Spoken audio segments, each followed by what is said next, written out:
Hello, hello, hello, my friends. Welcome to Person Behind the Pages, the show where we get to know the creators that make the things we love. And I'm joined today by Rob Leigh. How you doing, Rob? Doing great. Thank you so much for having me. Absolutely. Yeah, I'm excited to get to talk to you about your debut novel, Pathlighter. We're going to talk all things Pathlighter, of course. We're going to talk about your experience releasing it just last year. We're going to talk a little bit about marketing. We're going to talk about the break-ins, this group that we're both in. But we're also going to talk about you, of course, because it's Person Behind the Pages. We're going to talk about your favorite book, which is Frankenstein, and I want to hear why you love it. We're going to talk about your favorite games, which is the Doom series, which good choice, solid choice. We'll talk Oh about yeah, that. yeah. Talk about different jobs you've had and what a huge punk rocker you are. Are you ready for this? Oh yeah. Let's do it. All right. I want to play my little music because I haven't had a chance to play my music because it makes my little voice sound not so good. But we'll put this up and rock out for a little. Yeah. There we go.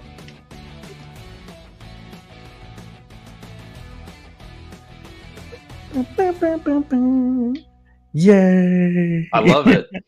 Right, I like my little music. Just I guess my when I listen to the playback, it seems like my voice and the music don't always go so well. If Bert or Bo, if you guys are here, I know you guys have been here at the beginning of many of my episodes, so let me know if that doesn't sound good when I play the music. But anyway, we also going to click this go live button here on Instagram. There we go. All right, so we're talking to Rob Leigh, all things Pathlighter and Rob. So let's get straight into it, Rob. While we got your cover on there, give us the pitch for the book. Yeah. So I'll hold it up too. So you got both the physical and the e-copy up here. Pathlighter is a epic fantasy novel that is inspired by Greek myths like Clash of the Titans and the Odyssey. Also has some influences of the Stormlight Archive in there. It is about a main character named James. He is living in a desert city in the clutches of a very corrupt theocracy.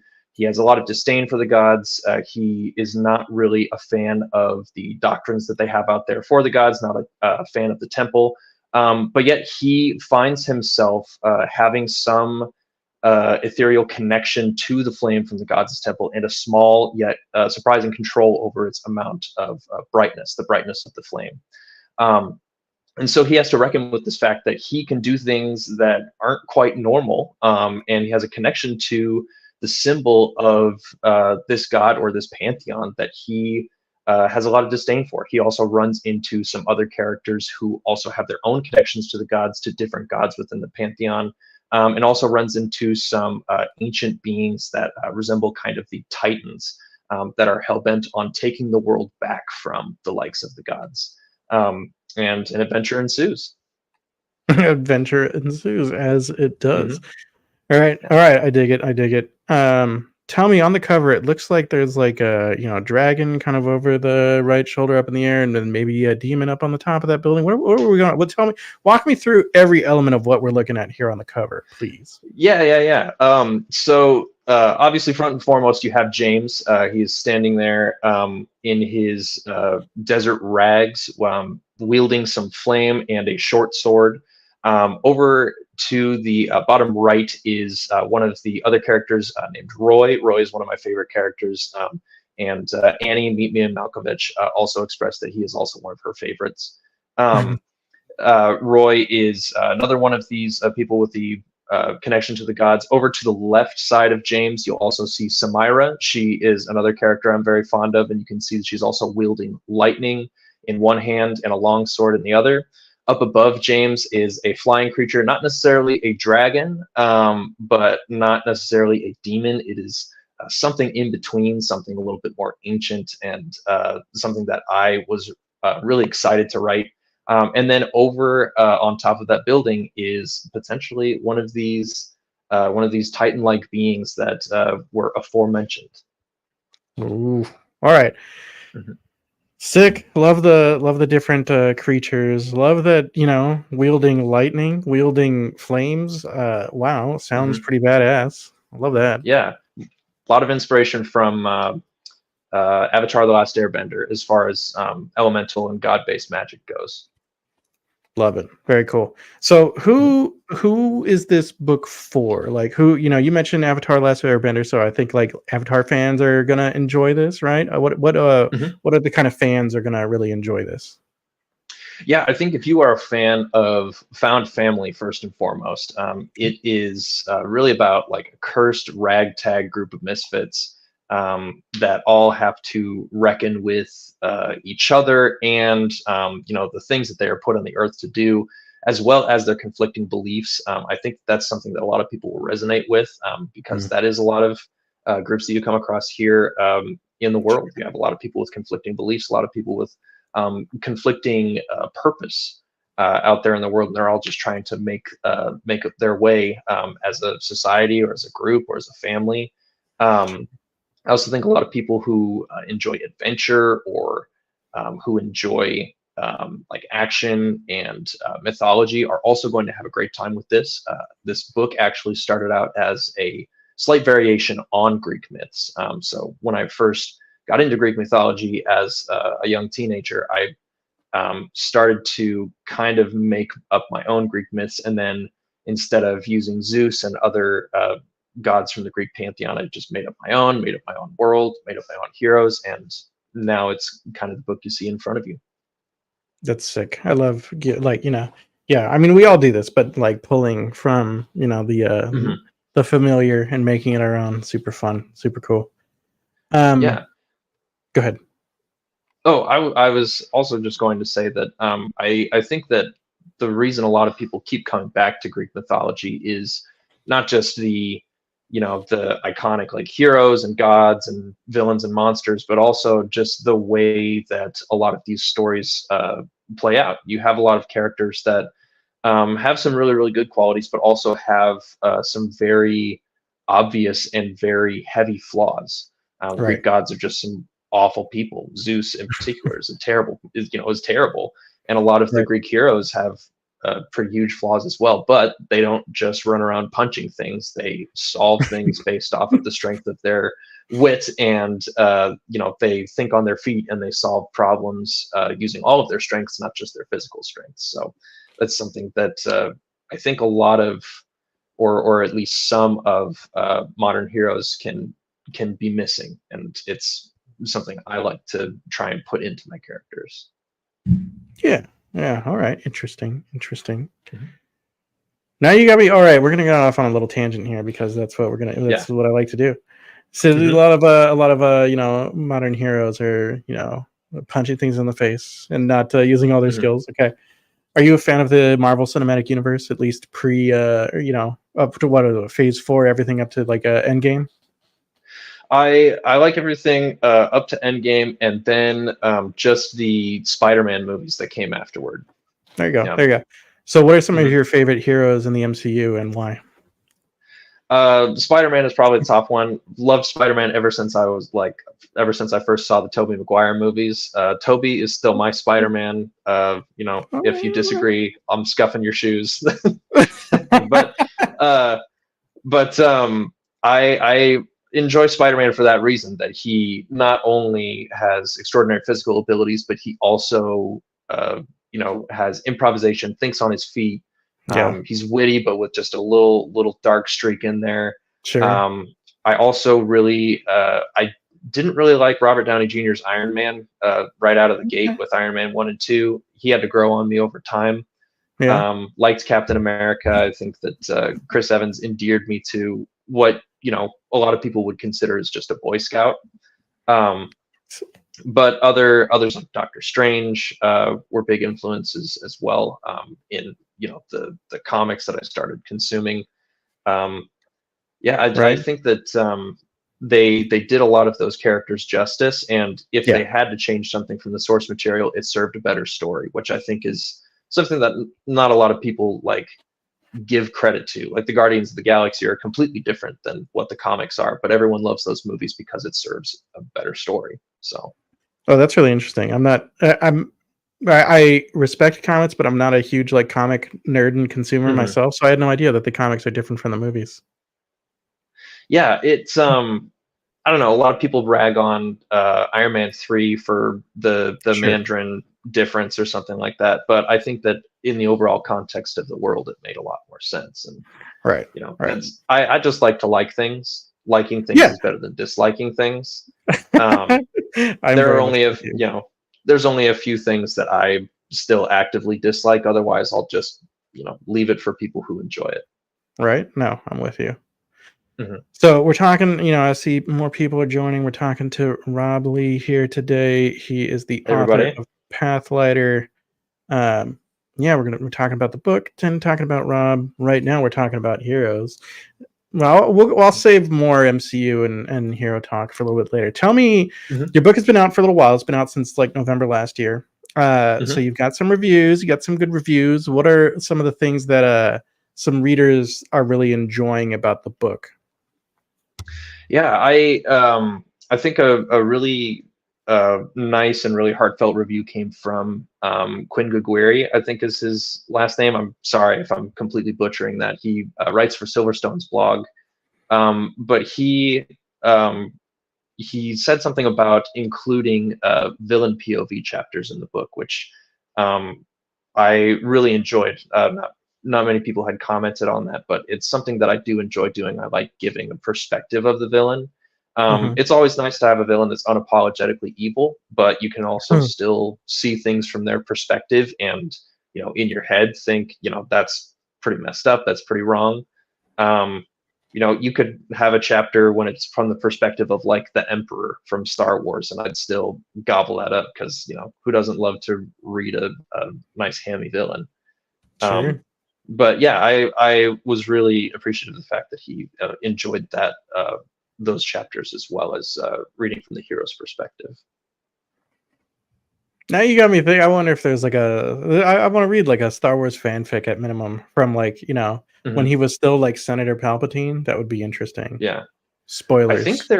there's likely some. There's likely some. Yeah, those who didn't see Revenge of the Sith in 2005. Yeah, yeah.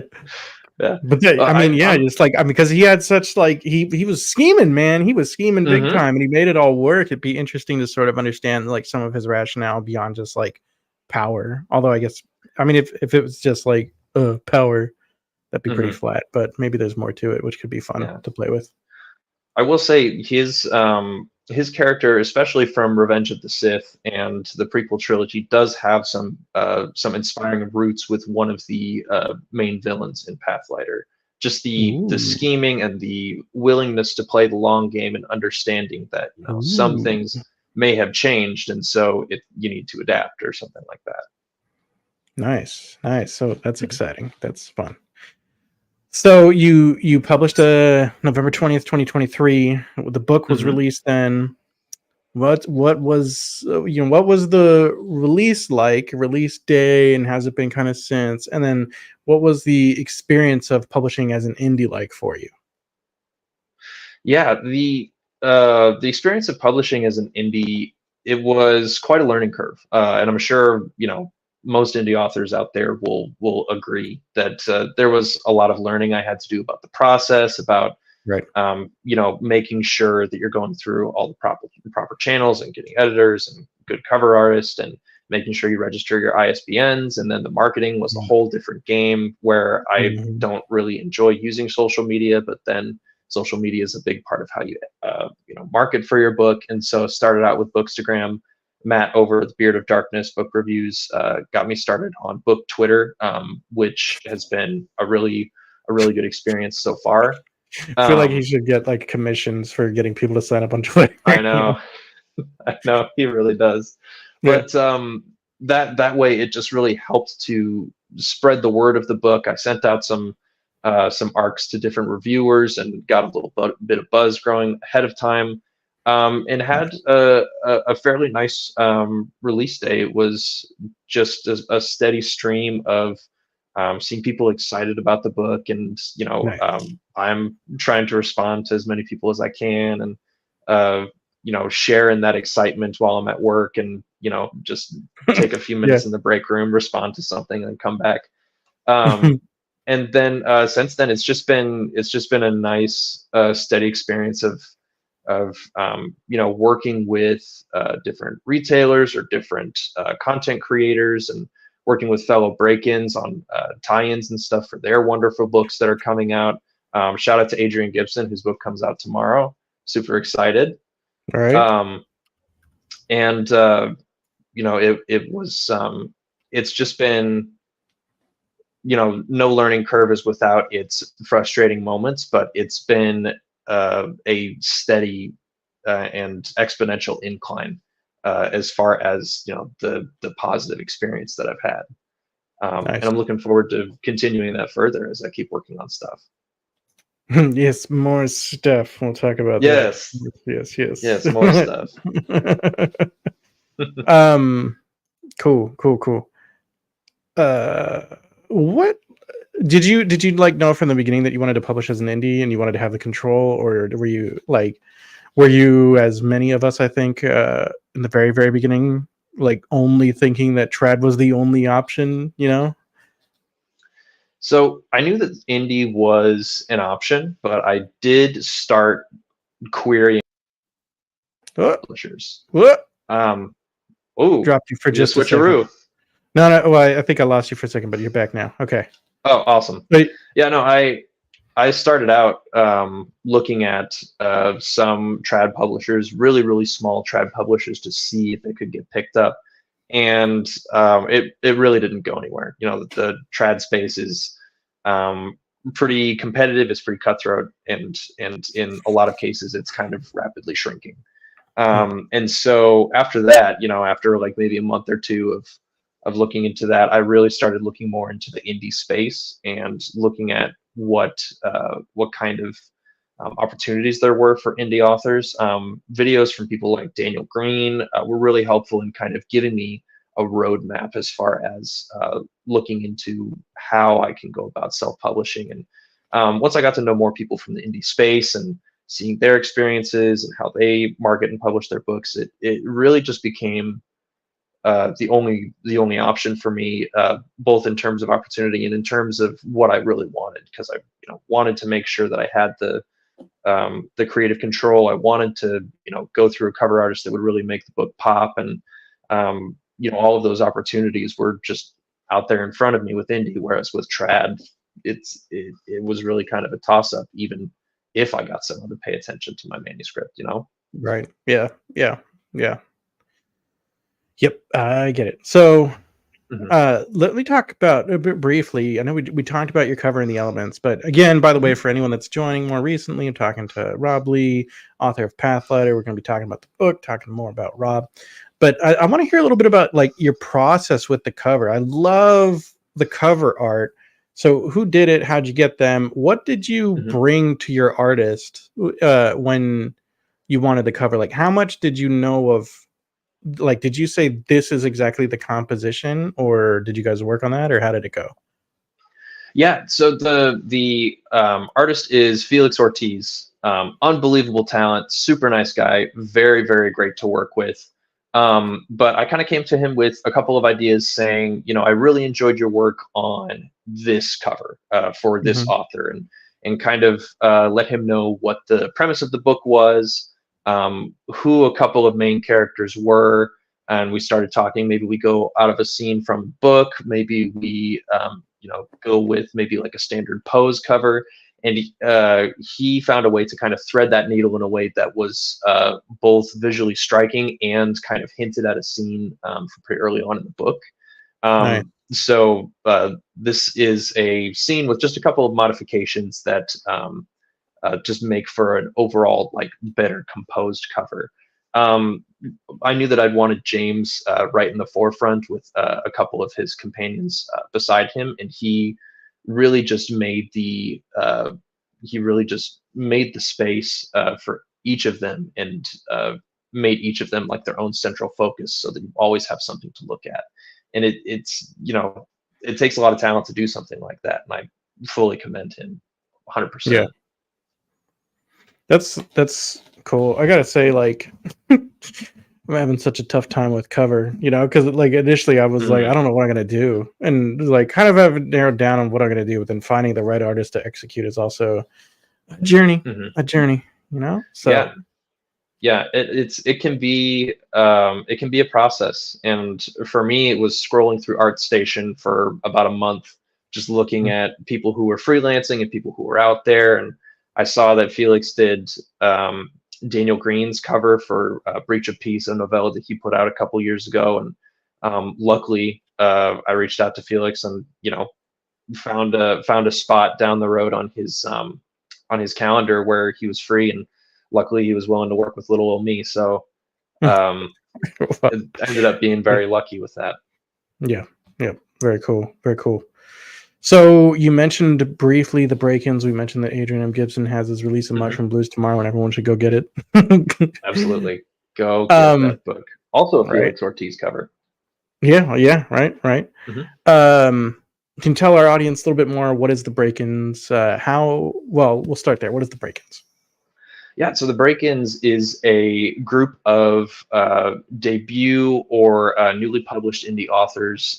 We kind of work together by bouncing ideas off each other. We support each other in our marketing, release, and technical endeavors. And we all just are really built around the idea of community and the fact that while publishing indie can be kind of a lonely journey, it doesn't necessarily have to be.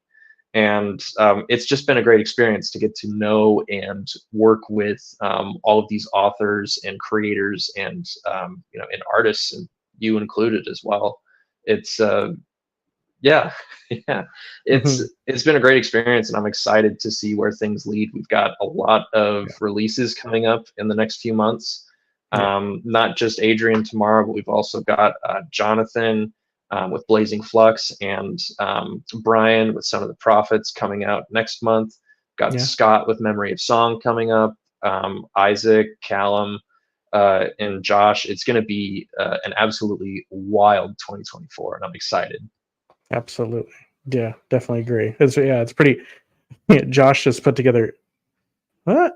You just had the little switcheroo, lost you for just a second again, but whatever. Again. Anyway, yeah. But with the break-ins, Josh has put together this list internally of like all our upcoming like releases, including the ones that are like still kind of under wraps and we're working towards and hoping for. And I was like, damn, like, there's a lot going on. This is exciting, Yeah. It's been just great to like watch everyone not only in their success but our shared excitement for each other's success, because we've recently gone through that process. We know what an endeavor and what a time consuming process this is, and so it's and that's something that's really nice about the break-ins, is just this shared excitement for everybody. Just want to briefly show this from a website that's sort of still under construction, but we got the nice be able to see just about everyone right there, which is cool. So yeah, I see more and more people joining again. Guys, feel free to drop a message in the chat, whether you're watching on Twitter/X or if you're on YouTube. If you have a question for Rob that you want to ask, or just say hi. Fire away. Super cool. All right, so one more kind of book question that I've got for you right now, Rob, and then I want to transition to talk a little bit more about you. But tell me a little bit about like what have you done for, again, you released in November, so it's been a hot minute. What have you done for marketing, and what's worked and what hasn't worked, and also what are you kind of wanting to try that you haven't tried yet? Yeah, I find most of my success on Bookstagram. It's been probably where I've seen the biggest leaps in terms of like engagement and following, and I really enjoy highlighting others within the indie sphere as well. So I'll make reels to kind of collaborate with other authors and to promote other authors, and hopefully make some connections and engagement, and also just let people who follow me know what other people are up to. And so I plan to keep on with those, to continue with those. I also enjoy giving progress updates on Instagram for a lot of different things, one of which being the secret novella project I'm on right now. And we'll probably get another one of those update posts coming soon. With book Twitter, it's also been really nice to just engage and respond to people's thoughts, and to join a chain of like, say in a GIF what your main character is thinking at this point or something like that, and to participate in those. I will admit that in book Twitter, I'm not as good at like keeping up and responding to as many things as I would like, but I think that it's a different kind of engagement than Instagram, and I think Instagram is something that I'm more adept at this point. Sure. Sure. Yeah. But aside from the social media aspect, I've also done a lot of things to try and like reach out to brick and mortar stores. So there's a bookstore in my hometown of Fort Dodge, Iowa, Green Dragon Bookshop. Everyone, please check it out if you can. It's awesome, and the person who runs the show, the store, she's absolutely awesome as well. Is the name a nod to the bar in Lord of the Rings? So I'd like to say yes, but I'm not definite on that. I'm just gonna believe that it's yes. I mean, it could be any green dragon, and that sounds awesome. But it's you drink your fancy ale. That's right. You see, I personally like to think it's a green dragon in terms of like the D&D lore, because those are my favorite D&D dragons. There you go. But it's smart. They're like, they just have multi-purpose, and you get to have your own headcanon. Exactly. But Pathlighter is being sold at Green Dragon Bookshop. There are also a couple of other bookstores in the Midwest. Silverstone's bookstore, which is about 30 minutes south of where I'm living here in Nebraska. And then I also recently was given permission by a bookstore in Omaha to sell my books there. So pretty soon you will be able to get books at the Book Nook in Omaha, and their locations kind of around the metro area. So that's been a really, really great experience to reach out to bookstores and to talk with business owners about selling my book, and to find out what books they're selling there, and discovering a whole new world of retail book possibilities instead of just going to Barnes and Noble. So nice. I dig it. Is your book is available on Ingram Sparks, I think, right? Yep. Okay. So you can find it on Amazon, but if you want to support a local bookstore, you can actually get it online through the Green Dragon as well. They use bookshop.org, so you can order it online through bookshop.org. The money goes to Green Dragon, and then they can ship it to you. That's sick. It's awesome. Tim knows. Comes from the Green Dragon. Yes. That's right. Tim, my man. That's right, Tim. My man. Nice.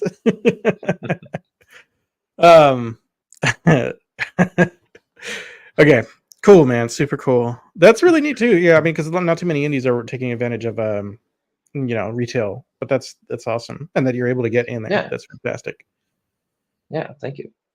So, again, anyone that's joining briefly, we're talking to Rob Leigh. He's the author of Pathlighter. We've been talking about Pathlighter for a little bit now. Awesome. Go check it out. But now, Rob, we're going to talk a little bit more about you, and I'm going to start by taking it back to talking a little bit about MCU. And you mentioned the Cap, and you mentioned how he's a little bit of a Boy Scout, and I feel like you meant that disparaging, and I'm going to say take it back. Take it back. I will take it back. I think after the first Captain America movie, he got better. He got better. He started to question authority a little bit more. We like to see that. We like to see that when a main character questions authority, at least in my experience. And I haven't read too many Captain America comics, so it's likely there's likely some deeper stories out there that I'm not aware of. Well, I think so here's the thing for me. I think at the time when MCU started, this was such a more innocent world, right? And we were, I think, culturally hungry for sort of complex heroes, and I think Iron Man delivered, because Iron Man is this womanizer, alcoholic, that's also this genius, whatever, and people were we're on board with that. Yeah, such a great cover. Absolutely true. Got to go show it again. Thank you, Tatiana. Yep. Thanks for being here, Tatiana. Yeah, thank you so much. We're talking a little bit about MCU, talking about Iron Man. I think people were hungry for a more a a hero with flaws, right? That's the word I'm looking for. And that's good, and I like that. But like, I also just feel like personally, I like to have a hero that's just good sometimes, and Cap delivers that. He's one that he's not super flawed. He's just a good guy doing the best he can, and I think that there's room for that too. Yeah, there's definitely, I think where it works the best is where you put him in a morally dubious world like you did in Captain America Winter Soldier. I think when you put him in the modern, like, espionage, morally dubious world, it makes him shine the brighter as a result. That is such a good Because point. you see him as, more virtuous and more moral and upstanding when he's put into these situations that he doesn't like, and he says, I'm not doing this, I'm going to do what I think is right.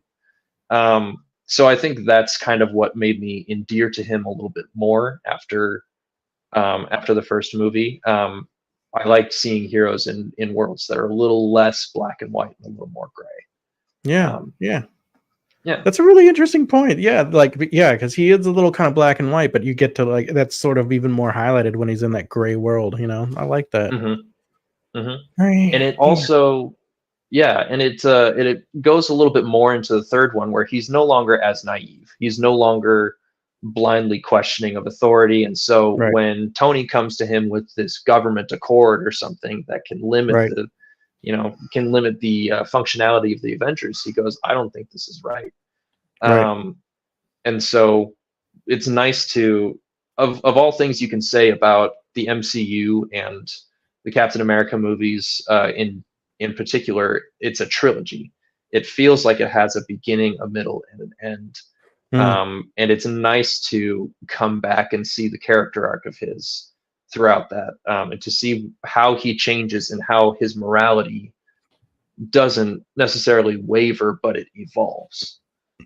So that he's a little bit more well placed in this modern world that he finds himself in. Yeah, well said. Bo joined us. Hey, Bo, how's it going? Good to have you here, hey, as Bo. usual. Appreciate you hanging out, Bo. Okay. So I like the points you're making. Want to talk about more of your kind of favorite media. So I asked favorite book, and you said Frankenstein, which I love that as an answer.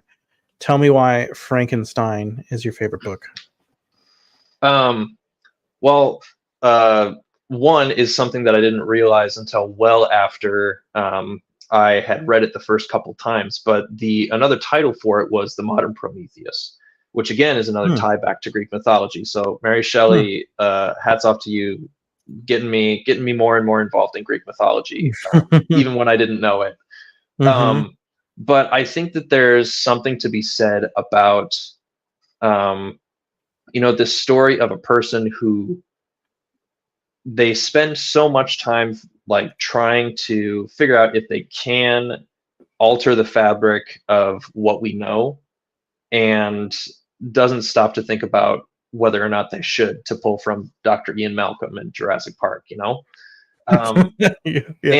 there's a lot of media that pulls from that pulls from Frankenstein, The Modern Prometheus. You got Jurassic Park, which I mentioned before. You also have Oppenheimer, a movie that came out just last year, just won Best Picture. I think there's something so fascinating about people's ambition and their pursuit for greatness that ends up trampling everything they previously held dear under their feet, before they even realize what happened. I love the themes of parenthood. I love the themes of nature versus nurture in the book. And I also love the character of the monster. I think Mary Shelley might have at one point called him Adam, but I absolutely love the character of the monster, where he starts out as essentially a baby, and then becomes more and more callous to this world as he walks through it, assigns blame to his creator, and then basically says, if I cannot inspire love, I will cause fear. And the full culmination of him realizing that the world is awful and that he's just going to lash out at it, is something that I really took to heart and wanted to bring into a lot of the characters that I like find to be morally reprehensible. Um, because there's a lot of humanity in the monster as well, but you don't like him at all. You know, you feel sorry for him at some points, but then he does something that makes you absolutely despise the character. Um, yeah, there's so much about Mary Shelley and so much about that book that I could just gush about for ages and ages. Yeah, love it, Tatiana. Well, Yeah, Frankenstein's your favorite book. absolutely. I like that you said that, like, he the world's messed up and he's just gonna lash out at it, which I Hmm. feel is kind of punk rock, which Yeah. it feels like a great segue into Hmm. your love of punk rock music. Yeah. Right, because I Yeah. Yeah. feel like Yeah. kind of the general sort of vibe of punk rock is sort of the same, right? The world is Hmm. effed and I'm just gonna go crazy and like lash out, right? Is that kind of like how you Yeah. feel about punk rock too?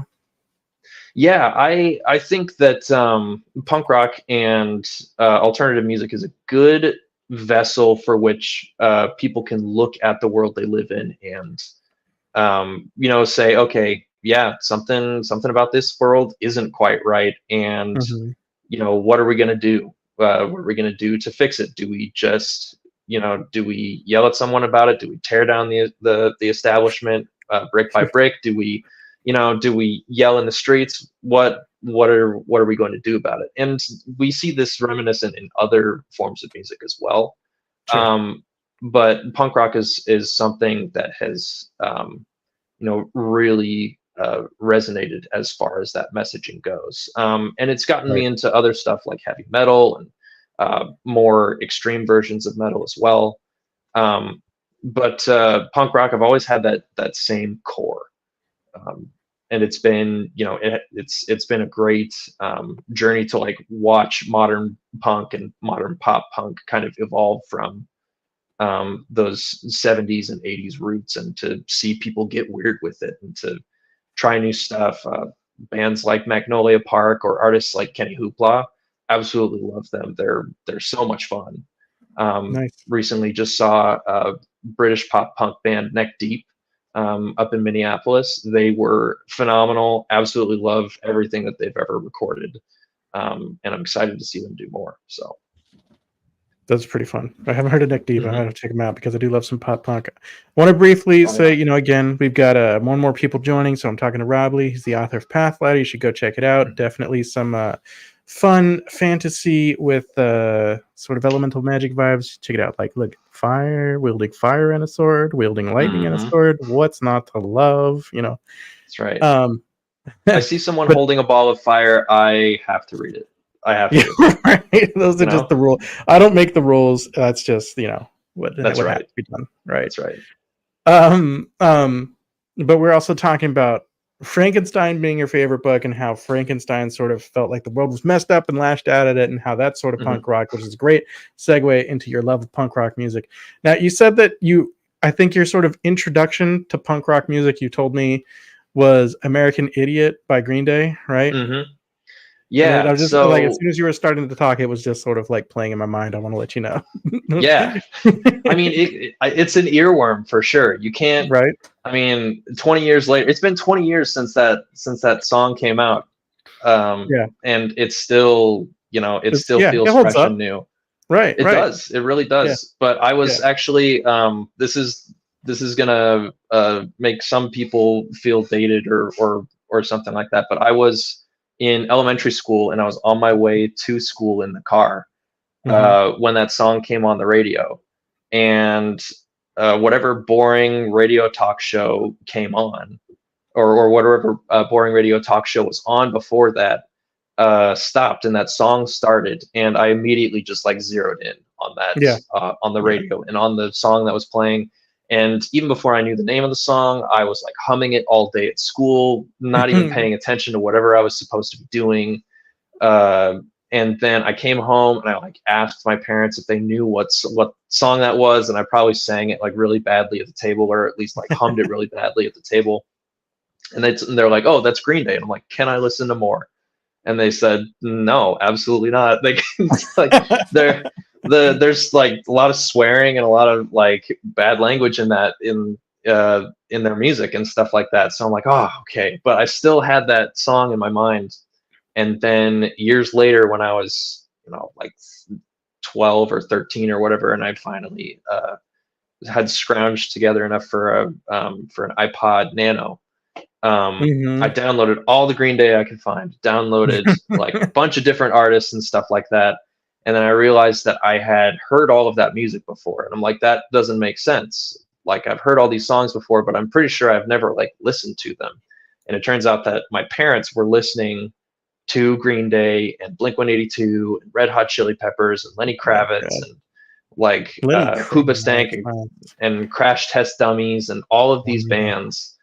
And they were just playing on their stereo while I was like learning to crawl. And so I guess I had just retained some of that. Turns out my mom is like a massive Green Day fan. And my dad really likes like Foo Fighters and Smashing Pumpkins. And so have you I got it. Just the stupidest thing because my brain just takes me there. First of all, Tim, totally agree. Like, yeah, I'm definitely getting like high school, and I love it. Yeah, Hoobastank, what? Like, taking it back, but also like you mentioned Foo Fighters, and this is where my brain went.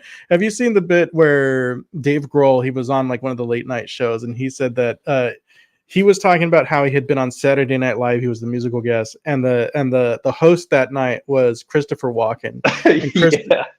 And And he says, "Hey, how do you say the name of the band? Is it Foo Fighters or is it Foo Fighters?" He said, "No, it's the emphasis on the Foo, right?"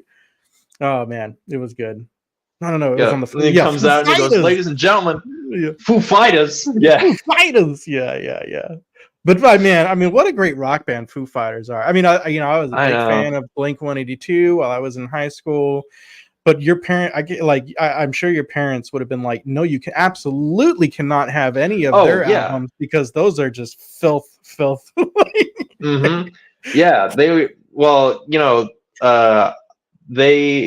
had been listening to that music for forever, since long before. Like, my mom was a fan from like the Dookie and Insomniac days for Green Day. Shout out to Dookie, their best album, But she was a fan since those days, and she knew exactly what kind of language was in those songs. And she's like, "Absolutely not! You can't listen to this." So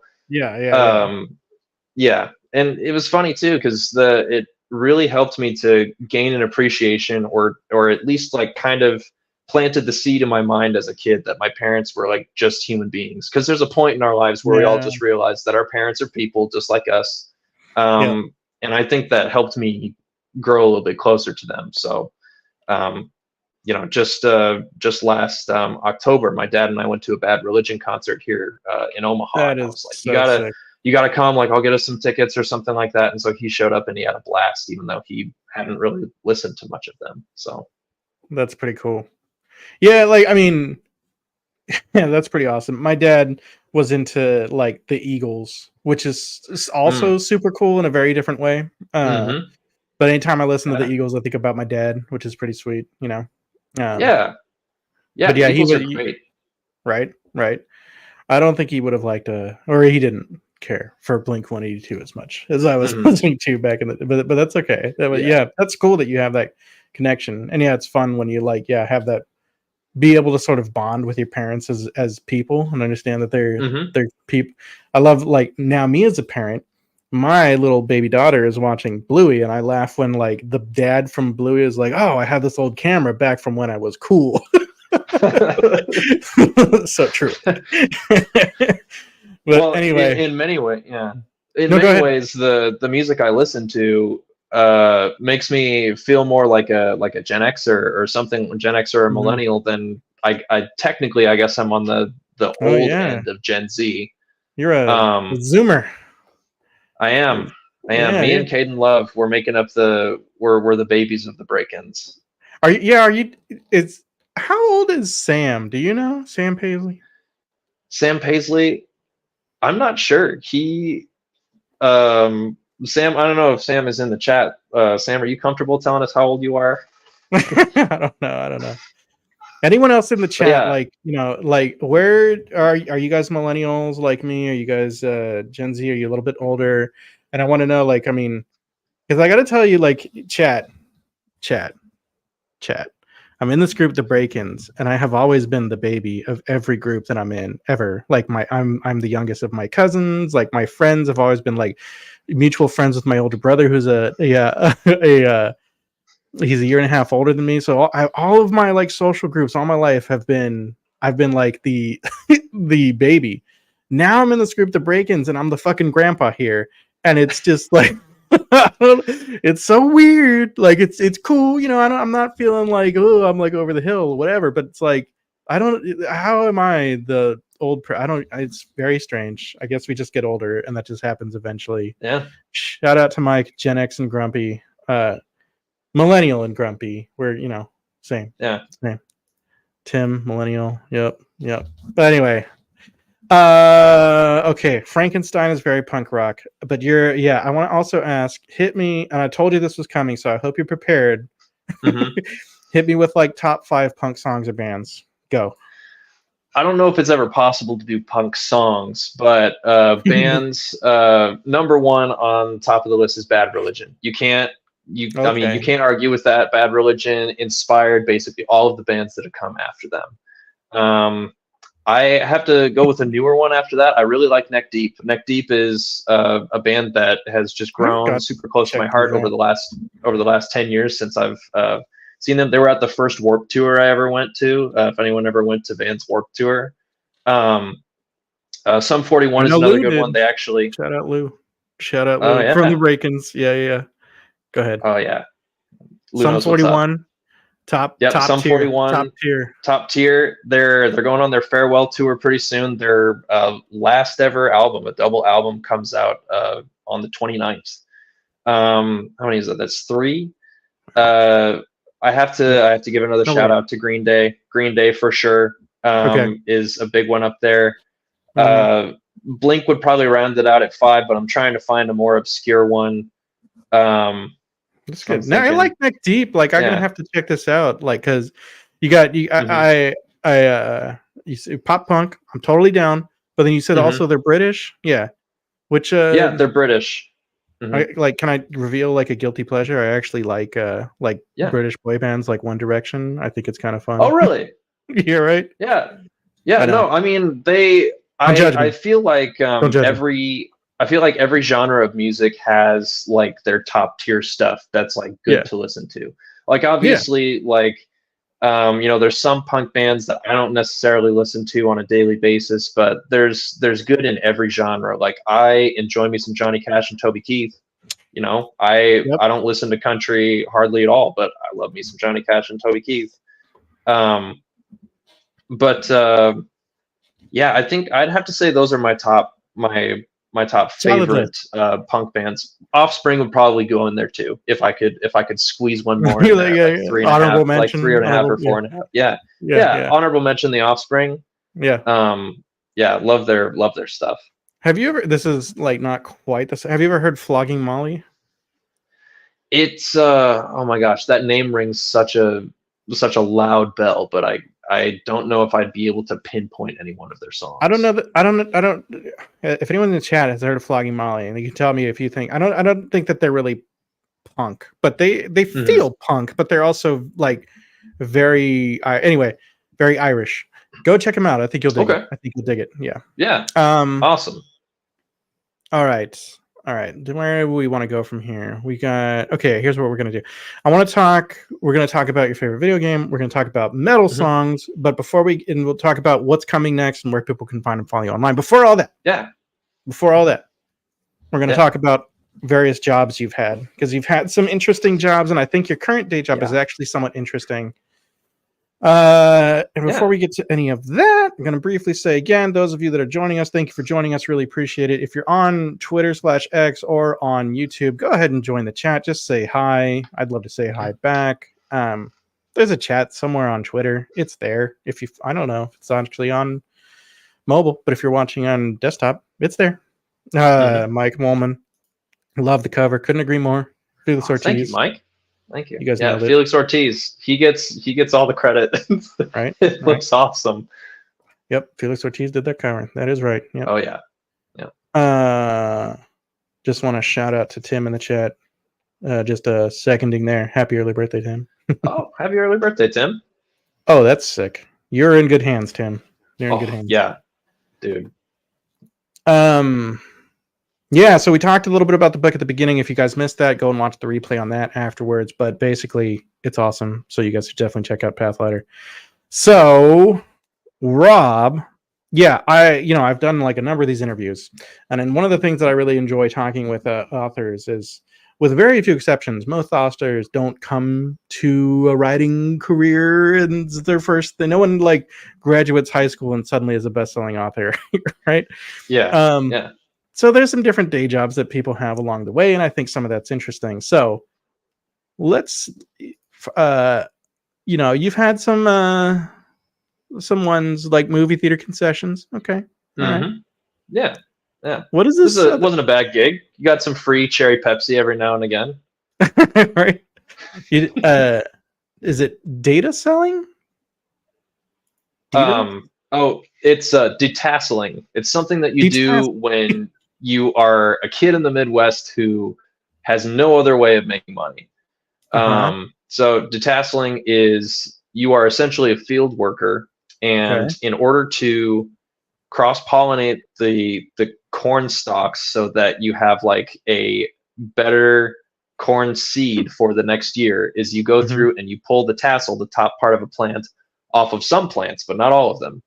And then the corn plants will cross-pollinate, and it's not even like for that year. It's to like make a stronger like feed corn for the next year or something like that.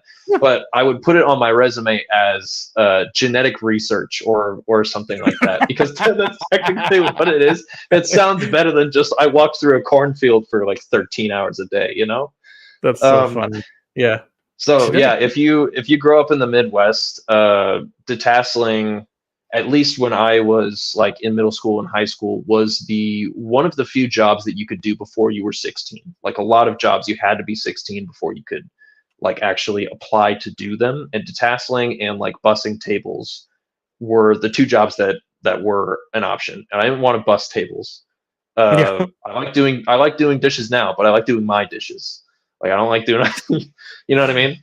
So well, sure, but I don't even like doing mine.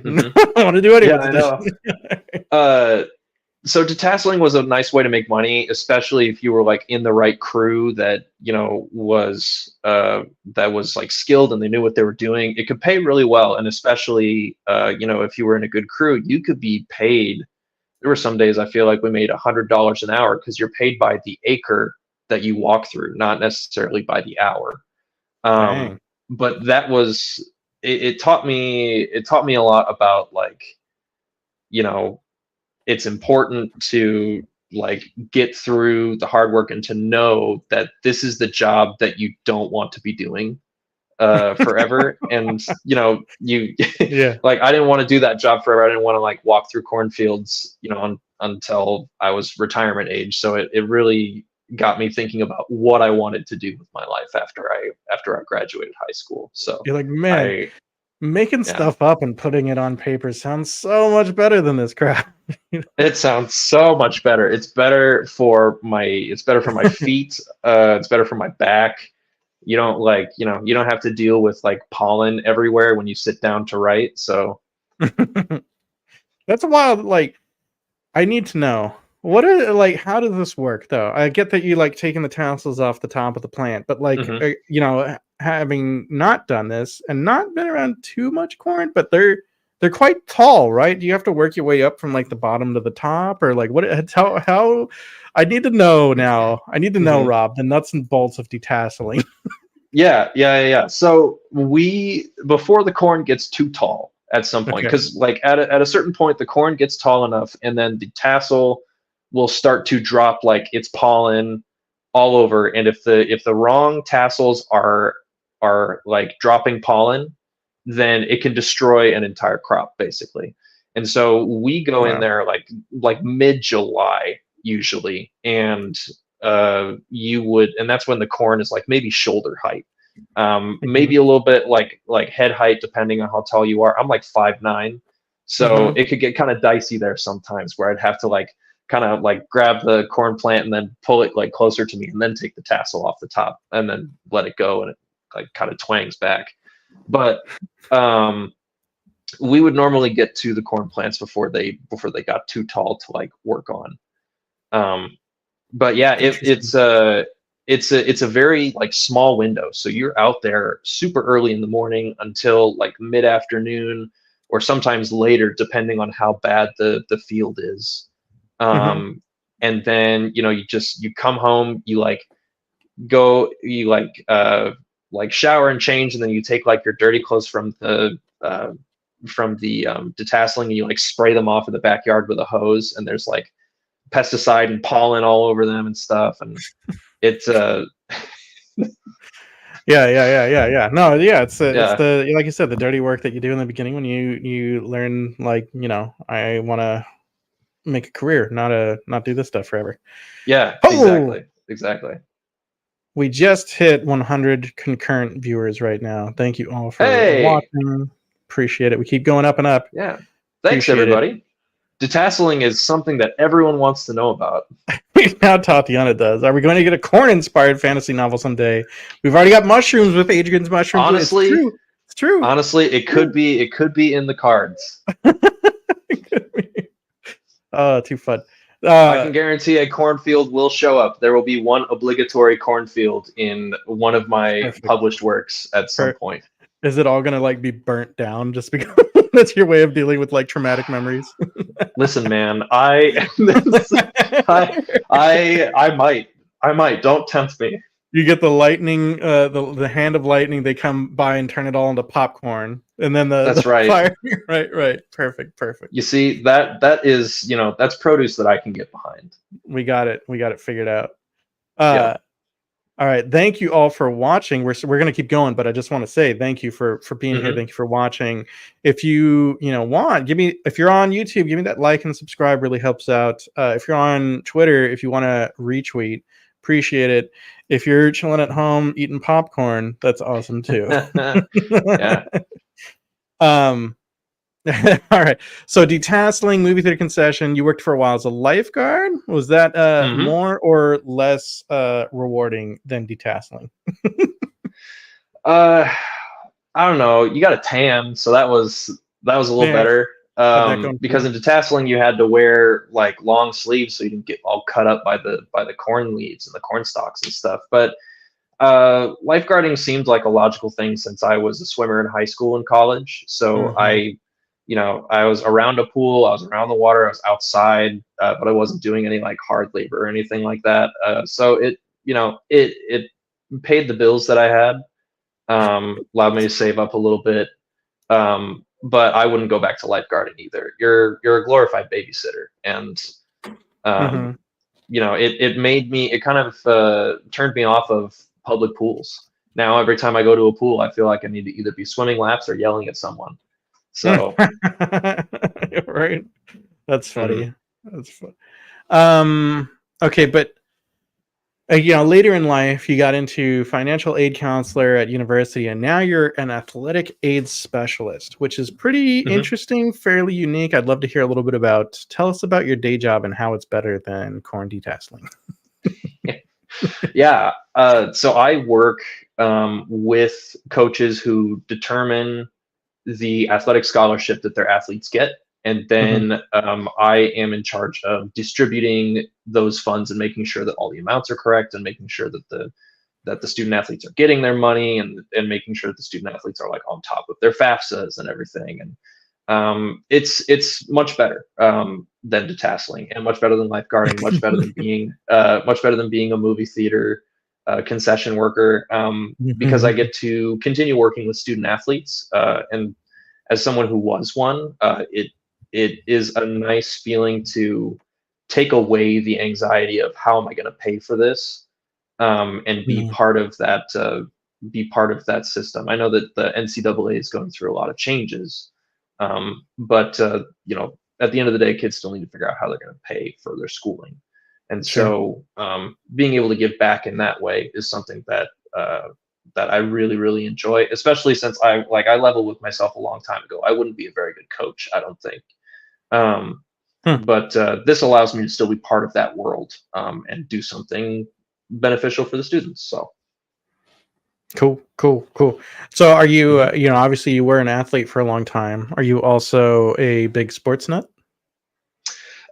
somewhat. It depends on the sport. So growing up in Iowa, you don't really have a whole lot of pro sports teams to root for. I actually, because tigers are one of my favorite animals, I became a Cincinnati Bengals fan back when it was not a smart idea to be a Bengals fan. Respect. Fortunes have become a little bit more in my Yeah, favor sure. since then, but it didn't pay very well to be a Bengals fan back in the early 2000s or even in the 2010s. We'll be honest. I love that. Um, How old were you when you became a Bengals fan? I want to say I was about like 8. I was like, oh, Yeah. they have cool You're helmets. like, I'm gonna like them. Tigers are cool. I like Yeah, the Bengals. exactly, Yeah. exactly. And my mom's like, you're not gonna have a very fun time if you're a Bengals fan. I'm like, what's that? Minnesota Vikings fan? Sorry. So Ooh. I know. Sorry, Deep mom, if you're cuts. watching. I didn't mean that. Deep cuts. But yeah. That's good. That's good. But I didn't have any other pro sports or any pro sports teams. So when I got to Minnesota for college, No. I was assigned some by my friends. So I was assigned the Winnipeg Jets for hockey. I was assigned the Denver Nuggets for the NBA, who were also bad at the time. And then baseball was the Arizona Diamondbacks, who somehow managed to screw it up this past season. So That's fun. They just, okay, we'll do a little over here, a little from over here. Mhm. They weren't just like, no, Yeah. you're a fan of like every New York team. No. They were like a little bit of everything. Yep. Yeah. They were really just assigning me to whichever team was bad at the time, but it always had a way of coming back around because now the Nuggets are pretty good. Yeah. So Yeah. Yeah. I mean, I yeah, feel like that's there's right. I not had the too many last laugh. teams. Yeah, there's not too many teams that have just been like garbage like our entire lives, I mean, Yeah. I feel like we're living in like a renaissance of the NFL, whether or not you like the NFL or hate the NFL. I feel like we're living in a renaissance where a lot of teams that weren't very good for oh years yeah. and years and years are Yeah. now starting to have their moment. I'm so sorry to any Chiefs fans, but I don't like the Chiefs at all. They've been a thorn in the side of my Bengals for the longest time. But they are good right now. I mean, yeah, they might Oh be my the gosh, only they team are. to three-peat Super Bowl, possibly. I mean, we'll see how next season goes, but like Hmm. they're good, Yeah, I know. Not hopefully if Joe Burrow stays healthy and we make some smart decisions in the drafting in the preseason. Hopefully we can Yeah, keep that give them a three-peat run. from happening. But it's gonna be tough. They're so good. Yep. Hmm. Yeah. I haven't been watching as much NFL football, but I got to get back into it. And I never really got into college sports very much, which is kind of a shame because I feel like it's a untapped potential for me. But maybe I can like get my kids into sports more. I'd like, Hmm. that would be fun. Have that to watch with them. Yeah, yeah. I definitely there are a lot of sports that I didn't really watch much of until I started working with college athletics, and I think Mhm. the big driver for if how much you enjoy a sport, at least as a gateway, is like if you know the people who are playing. Um, Right. like when I was in high school, I'd go to track meets, and I don't really run track. I don't like track, but I would know the people who were playing, like who were running, and so I'd go and Sure. I enjoy myself because I'd be watching my friends. So that's kind of how I see it now. But if you want to get into college sports, just start local. True. You'll find some great athletes out there to watch and and some great sports to enjoy. So Word. Yeah. mhm. Uh, what up, Caden? Hey, hey, Caden. Um, uh, yeah, like not the. And obviously, I didn't know Brett Favre, but like I used to watch a lot of football when Brett Favre was playing, and I Hmm. felt like it's kind of fun to sort of like build a. It's one-sided, but you build a relationship with the player, and you're like, oh, And I remember Hmm. the game. Did you? I don't. This might even be a little too old for you because you're younger Hmm. than me. But did you ever see the game that Brett Favre played like a day or two after his dad died? That was I don't absolutely recall that insane. one. Yeah. Absolutely like the crazy. Anyone, any you know, where's their like Gen X and Grumpy? Mike, Mike, did you watch that game? You know, but that was an insane game. Like there was so many just like insanely crazy moments where things came together. It was pretty fun to watch. But so, lifeguard, detasseling corn, movie theater concessions, financial aid counselor, athletic aid specialist. The athletic aid specialist is better than all the others. Fair enough, Mike. Thanks anyway. Yep. The athletic aid specialist is better than all the others, but wouldn't be as good as full-time author. So go buy Pathlighter, guys. Go get Absolutely, Pathlighter. please, please. Yeah, that'd be awesome. That'd be awesome to be full-time. Right. All right. So we talked a little bit about favorite punk bands, which is pretty fun. We talked about favorite book, which was Frankenstein, which got us into punk bands because Frankenstein's monster is kind of punk rock. Frankenstein is punk rock. Right. Now, video games. I love it. You mentioned that Doom, any of the series, is your favorite video game.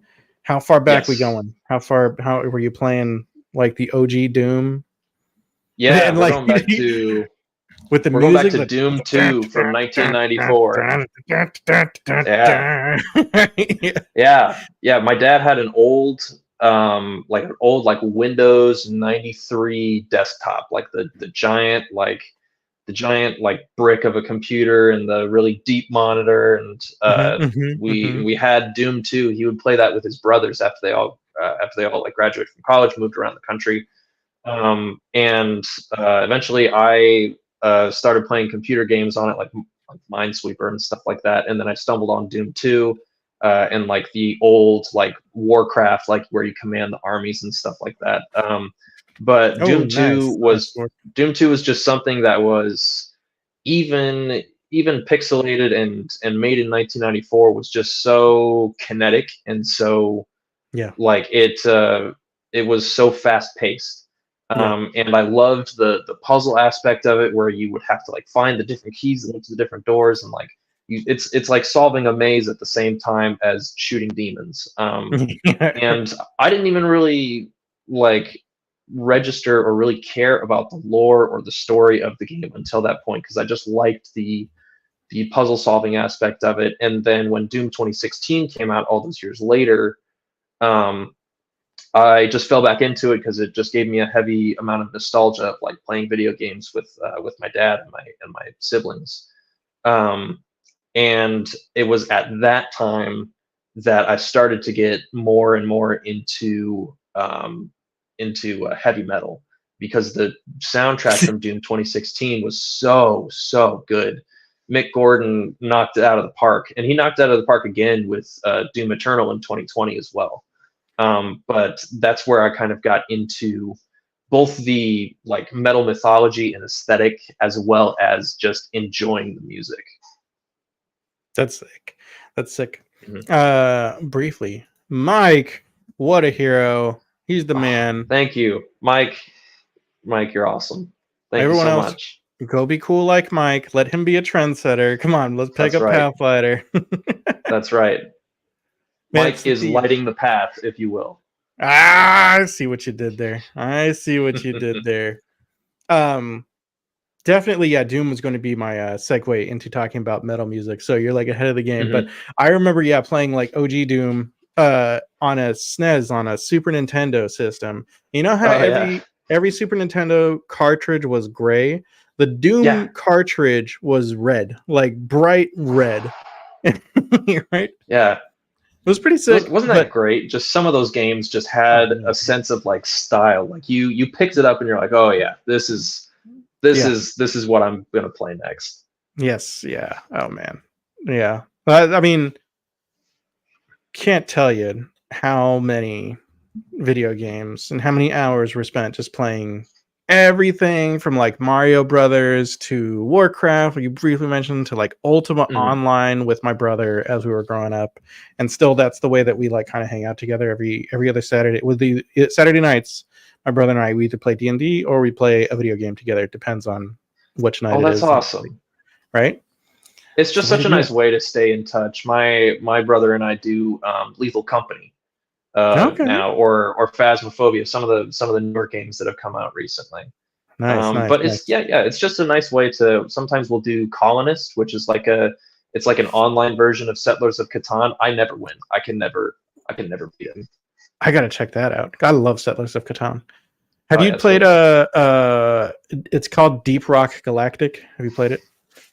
I have not, but I've heard really, really good things about it. I call it Space Moria. Okay. It's like, yeah, it's dwarves in space, and you're like, the whole thing is you're a miner, but there's like aliens, so you have to, like, the aliens they're like just alien monsters, but you have to shoot them Yeah. and destroy them while you're doing your mining missions. Oh, nice. Cooperative, good fun, recommend. Anyone in the chat, what are your favorite games that you've been playing lately? And do you like Doom? Yeah. Because Yes. did you have fond memories? What games did you play with fond memories of? Let me know. And as Chad is telling us that, you mentioned, of course, that Doom got you into metal music, which is pretty awesome. Mm-hmm. I remember listening to, like, when I was in elementary school, one of my best friend was huge into Metallica, because he had a couple older brothers, and they were big Metallica nuts. So Yeah. I was like 7 years old listening to Enter Sandman. You know the part of Enter Sandman where, like, there's the little kid's voice and he's doing the prayer? You know? Yeah. I thought for the longest time that, like, that was my friend and he had, like, recorded it over like a cassette tape or something. Oh, no way. I didn't That's realize it was awesome. actually part of the track. How stupid is that? Like, Oh, that's stupid awesome. in a good way. In a good way. I love it. But, I love it. Yeah, So, Metallica is definitely.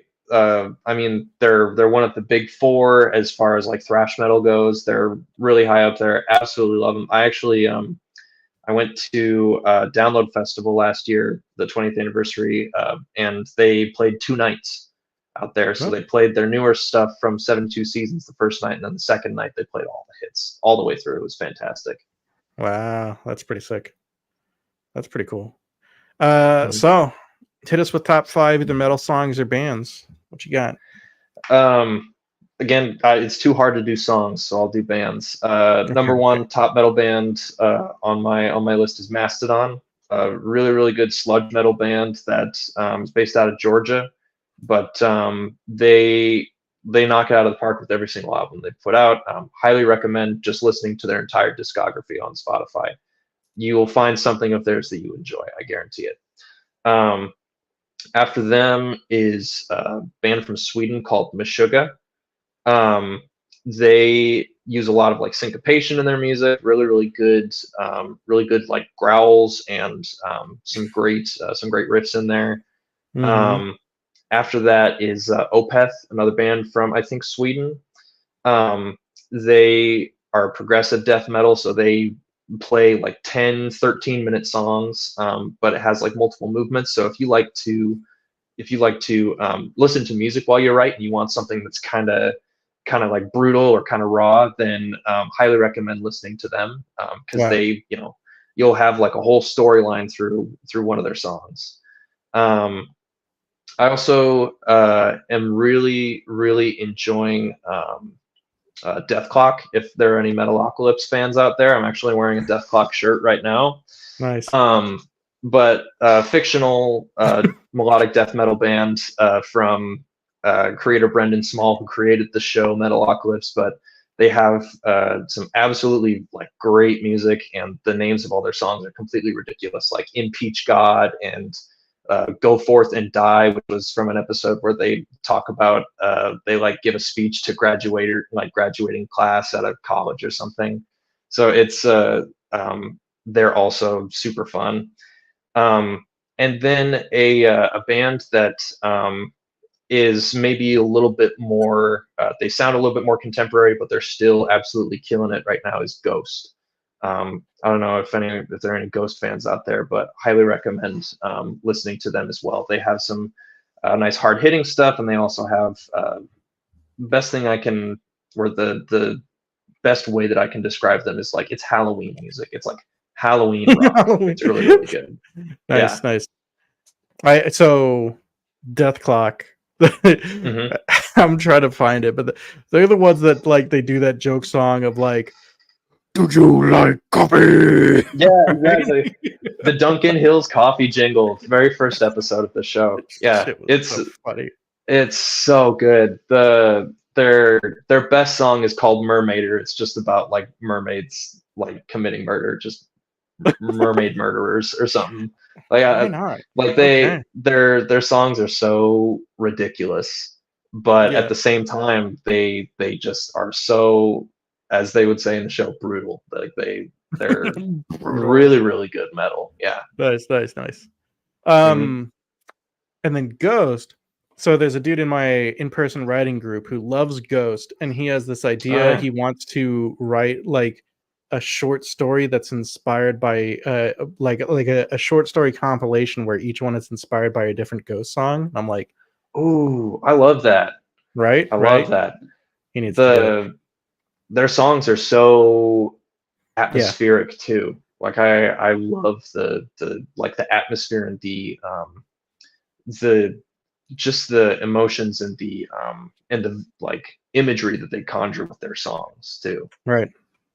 Yeah, if you haven't heard Ghost before or heard of them, you should take a look and just see what they're doing, because like it's interesting. They have like a whole bit, like a whole act, and they're very committed to it. You know, Hmm. they like they're sort of, they're not just like playing their music, they're playing characters, you know, Hmm. right? Because they have their whole like Yeah. out, yeah.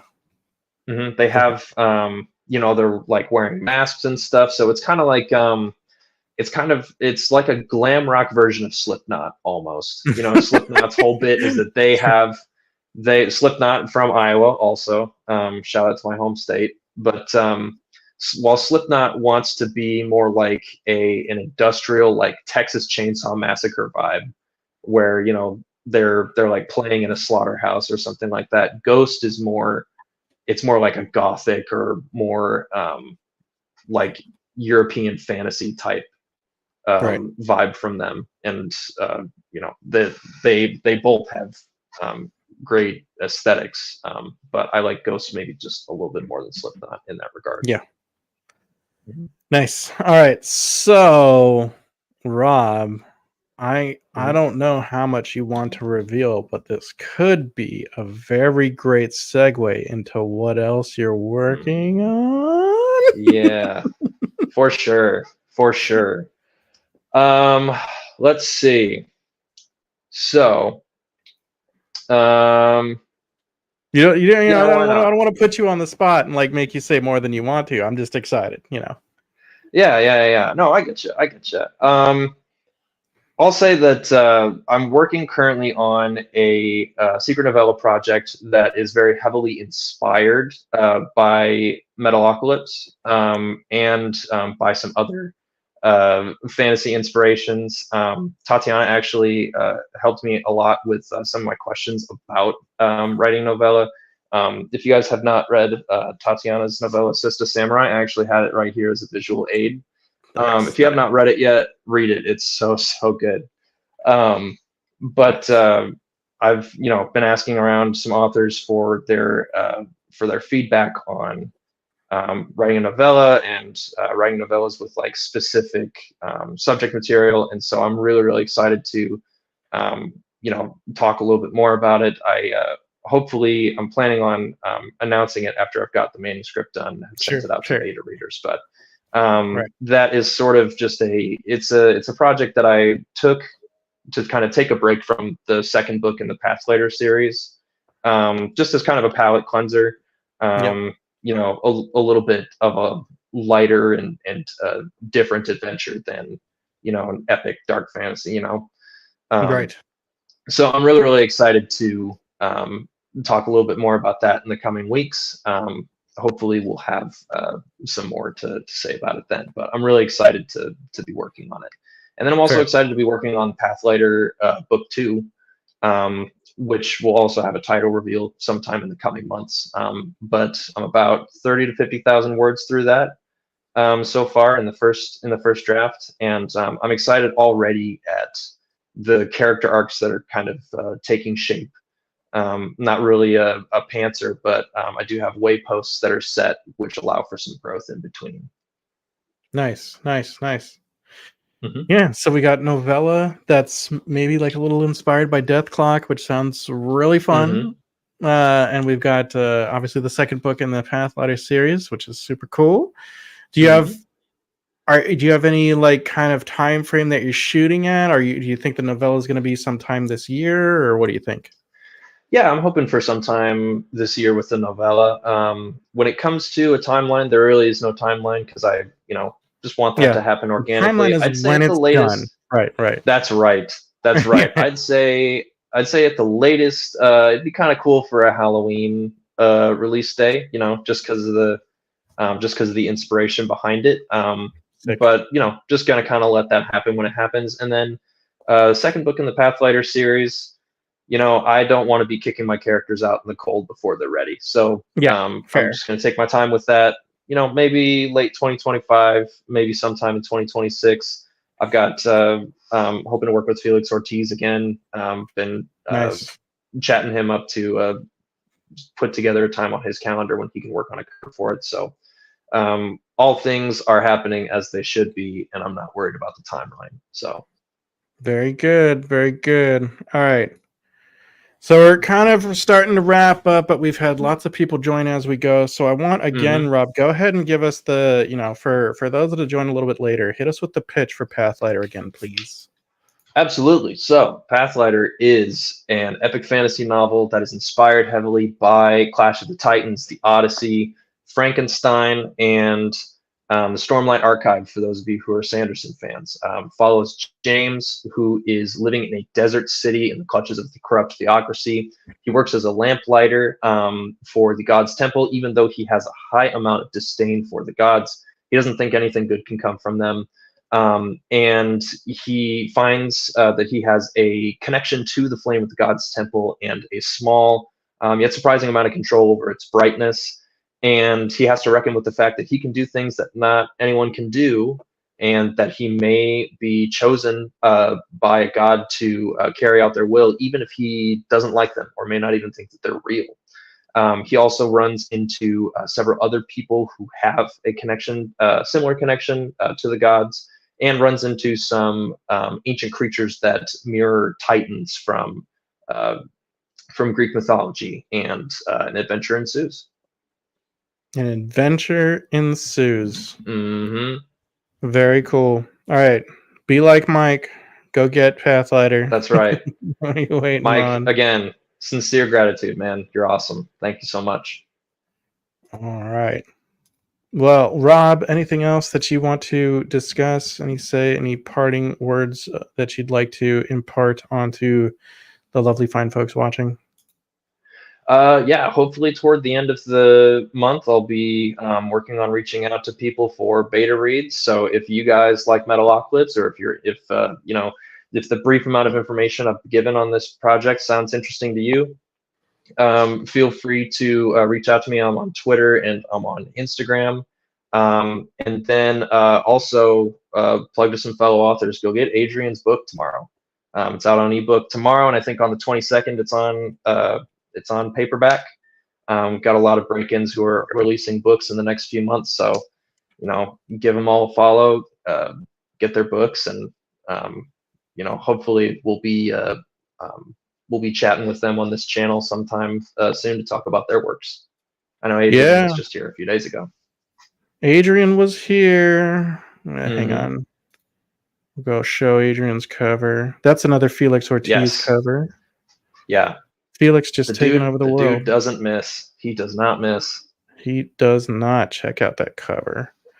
Yeah, Mushroom Beautiful. Blues is this fungal punk noir police procedural. That's Henrietta Hoffman right there. She's a detective that's in this country of people that are kind of combined with mushrooms. This guy has a mushroom cap on his head, as many people in this place do. She's a human detective. She doesn't like the mushroom-headed people, but she's been assigned this place, and now she has to work with this dude to solve a murder. It's banging. I think that Adrian did such a good job of taking sort of the familiar parts of genre and human emotion that we all know and love, and combining it with his weird and crazy imagination, and his love of mushrooms. It's good stuff. Yeah, that's something that I love about authors, especially indie authors, where they bring their love of something and they take it and combine it with something that may have seen a lot of play to make something completely new out of it. Yep. I'm so excited to read this book. So yeah. But yeah, speaking with other break-ins, so not break-in, but on Wednesday midday, I'm going to talk with Amber Toro, who I've been chatting with on Twitter. Oh, nice. Right? She's got this debut novel called Umbra, and she's got a Kickstarter that she's done. And even though she's a debut author, she's raised more than $3,000 for her Kickstarter. Absolutely wild. That's awesome. Right? Pretty sick. And I want to know how she's done it. So that's going to be one thing I'm going to talk about, besides just talking to her about her. But Wednesday night, I'm going to be talking with Brian Wilson, author of The Forsaken Planet and soon The Son of the Prophets. And then Friday night, I'm going to be talking with Lou Holland, also from the Break-Ins. So, going to be a busy week. I hope you join me. That's right. Check him out on all of them. You got to join the chat, Absolutely. Rob. Oh yeah. I'll be spamming questions out there. I'm about a little over a quarter of the way through Forsaken Planet, so I'm just gonna be asking Brian questions from the chat. What happens next? What happens next? He's gonna be like, if you read, you'll figure it out, Rob. Leave me alone. He's been getting banged. Like, I didn't realize though, Brian Wilson, The Forsaken Planet. Like, I was checking it out this morning. He's at like 4.6 stars with like 60 something reviews or something. Mm-hmm. Like, he's doing. People like his book, man. Yeah, I'm loving it so far. Yeah, I gotta read it. Just a slow reader, and there's I want to read everyone's book. There's so much stuff to read out there too, man. So I mean, we get to it when we get to it, right? He's at 4.4 stars with 63 ratings. Like, pretty good. That's wild for a debut, especially. That's awesome. Right? Yeah. And his Son of the Prophets comes out in about a month. So, and he's been getting good reviews on that so far too. So, all right. Well, Rob, thank you for being here. It's been an absolute pleasure talking with you and bullshitting and talking about punk rock and all this fun stuff. Yeah, thank you so much for having me. It's been a blast. Absolutely. Where can people find and follow you online, sir? Yeah, they can follow me on Twitter and Instagram. They can also find me at robleeauthor.com, which has options not only to get the book through Amazon, but through the Green Dragon Bookshop if you want to support them. And then, I'll be doing my best to put myself into bookstores across the Midwest. So if you guys live in the Midwest, or if you, are driving through the Midwest, pop by a bookstore. Hopefully I'll be there. Wonderful. Love it. All right. So go find Rob, follow him online, get his book. You're going to love it. And thank you. Thank you for being here. Thank you for watching. Thanks for those of you that were in the chat. I appreciate it. Thanks for the like and subscribe, the wee treats, all of that. And if no one's told you today, you're an absolute legend.